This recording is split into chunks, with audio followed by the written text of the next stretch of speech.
just in the process of finishing my PhD. I had my Viva last week. It went really well.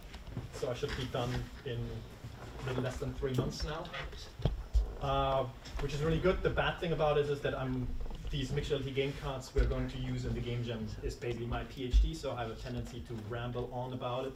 So I could fill the 2 hours with talking about why I developed them, etc. So maybe just a brief introduction to them. So what do I mean by mixed reality games? Because the cards deal with these games and how to design these games. That incorporates location-based games, augmented reality games, pervasive games, alternate reality games, I guess escape rooms as well. Basically what I mean with mixed reality is games that combine technology and the physical world in a meaningful way. It's a very broad term, and different people use the term with different meanings. For example, when people talk about the HoloLens these days, they call it mixed reality, although it should be augmented reality, for example. So it doesn't really matter what we call it.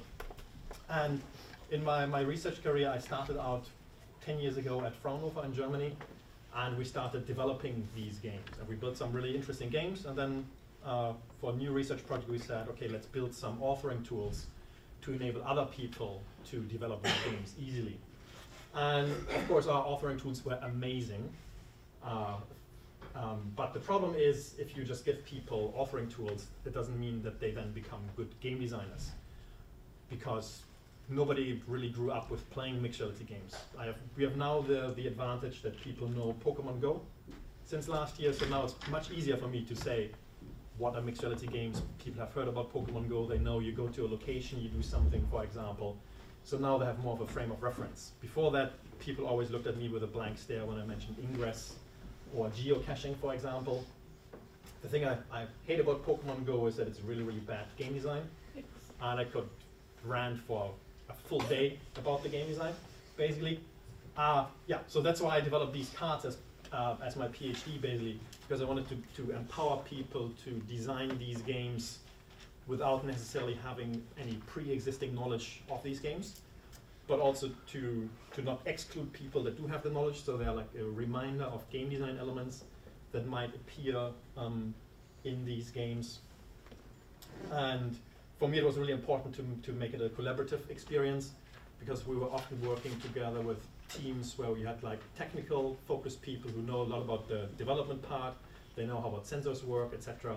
Then you often have people who are more game design inclined, that know about how to create a fun experience.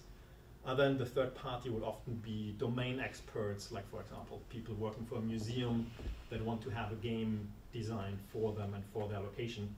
And all of these three people, they speak different languages, etc. So the cards also help you talk about it, and they give you just enough game design knowledge that allows you to use these cards in a brainstorming session as a non-expert to get the game design going and to come up with an interesting game design in the end, hopefully. And so the cards can be used for two main purposes: idea generation and idea development. We're going to do a little bit of both in this session. We're going to start out with idea generation, and by that I mean very quickly developing a bunch of ideas. Some of them might be unrealistic, some of them might be stupid, etc. That doesn't matter, it's about generating as many ideas as possible in a short amount of time. Then we go to the idea development stage, where we take one of these ideas and develop it further and spend more time on that specific idea. Okay. And some of my cards, in total it's about, I think, 93 cards. The majority of them, I think about 50, are so-called opportunity cards, and they talk about interesting game design elements that you might want to have in your game.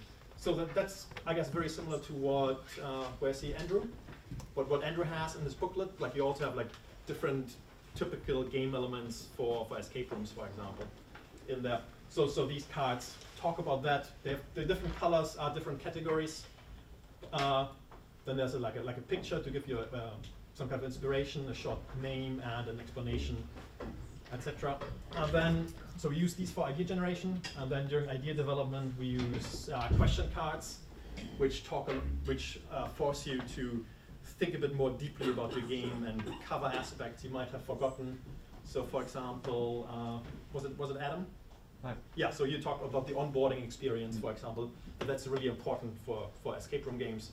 And in many mixed reality games, you have the same issue, basically. And so, for example, this card, beginning and end, basically forces you to consider, do you need an onboarding experience, and do you also need an offboarding experience? How does your game or your experience start, basically? And then the final phase are challenge cards, which basically talk about typical game design problems you might have when you develop these games. So my favorite one, for example, is which I call phone zombies. Like if you have seen people play Pokemon Go, they stand around like this, and they do that, and so they completely disregard the real world, which is actually the exciting part of playing these games in the real world. But because the game is very much focused on the phone display, it doesn't play any role whatsoever. So, and they help you ground the game design idea and help you prevent problems from appearing once you've implemented them. So make you aware of certain things that might happen in your idea. And in general, that's the questions and challenges. That's a very reflective process where you also have to challenge yourself a bit and say, yeah, people have to look at their phones. That's just the way our game is. Let's talk about the next card. So that's not how it's supposed to work. People need to play devil's advocate a lot in this instance and challenge their teammates, etc. No, let's really try to talk about this. Are there instances where this could happen, and is there a way of how we can mitigate this problem, basically? Okay, so the first exercise we're going to do is, like I said, idea generation. For that, or in general, it would be great if we get into groups of 4, because that's a really good amount for the cards, because if you get too many people, then people talk over each other, you don't get enough cards yourself, etc. So once I'm done here, we'll sort you into groups of 4. I think we will have about, I don't know, 7 groups probably. And then how the idea generation works is we're going to use the hard mode, because there's an easy mode and a hard mode. In the easy mode, you have a choice of cards that you play. In the hard mode, you don't.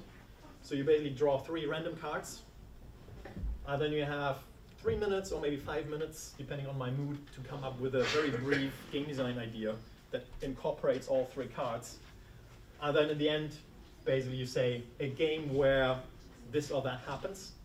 And the task basically is to come up with a very brief game design idea that fits into a tweet, because that really forces you to think about what is the core concept of the game.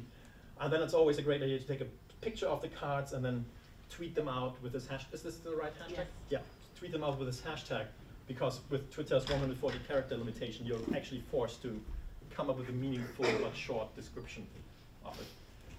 And we will do that for, I don't know, maybe 20 minutes or so.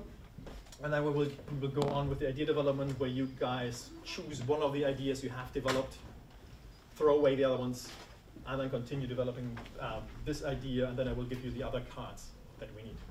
Okay, and so if you have been paying close attention to my slide, you've seen that I say 3 opportunity cards and 1 Dixit card. If you know the board game Dixit, there you have like these very surreal paintings. And during my studies, I found that this adds a lot to the inspirational factor in your game design. Because sometimes these 3 cards can be very mechanical, and then you say, a game where people have to solve riddles at locations, which incorporates maybe the cards, but you stay on a very surface level. And by throwing in these Dixit cards, they usually help you quite a lot to add theme to your game, and they are usually a good Kickstarter for your game idea. Okay, before we separate you guys into groups, we're going to do this as a group exercise, because the first 2 times it will be quite hard to say, oh my god, there are cards and now I have to come up with a game idea.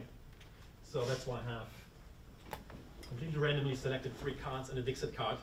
So I would say, okay, draw and reveal 3 cards and a Dixit card, and then this might show up on your table.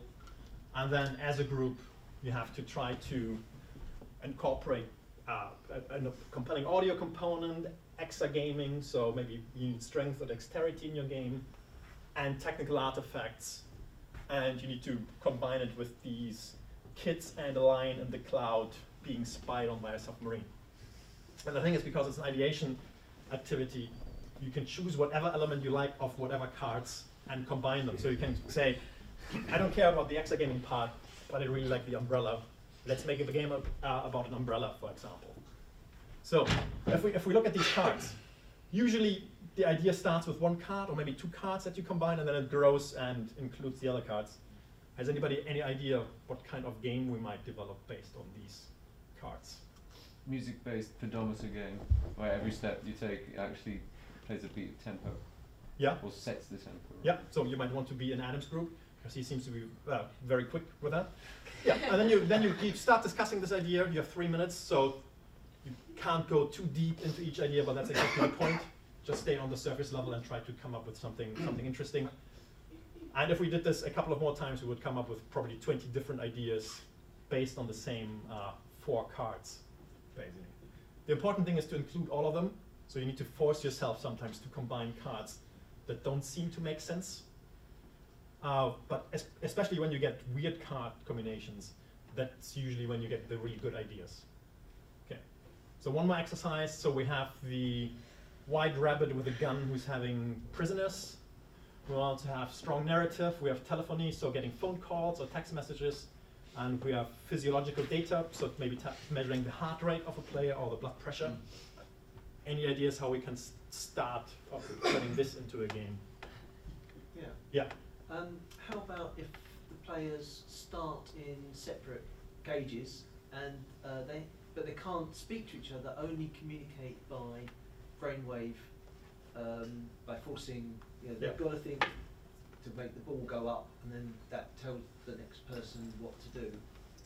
Yeah, yeah. So that would be a good idea. You would need to condense it down so it fits into a tweet. Okay. Yeah.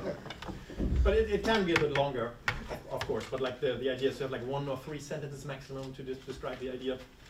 Anybody an idea how we can add the narrative element to his game idea? They're all prisoners. That's why they're in the cages. So they might be prisoners of war or something like that. Yep. Yeah. And then hopefully a discussion starts and somebody suggests, yeah, maybe let's place it in the well, I'm not going to mention the war. So maybe let's place it in the Second World War, etc. Make it more serious, for example, or somebody might know. Let's put it into the Star Wars universe and make it more fun, for example, etc. So it's basically what you guys as a group come up with. There's no wrong ideas. That's the important part of this step. I worked together with some people from a UK charity, and they said for them it was really hard to realize that they can say daft things during this exercise. Because usually when they're at work, they always need to say smart things. But here, because you have the cards, you can kind of hide behind the cards, because you say, well, I had to come up with the idea that a giant rabbit is chasing me into a phone booth because there's a giant rabbit on the card. So it's not actually me who's crazy, it's the cards that make me do these crazy things. Okay, does that seem to make sense? Mm-hmm. Yeah?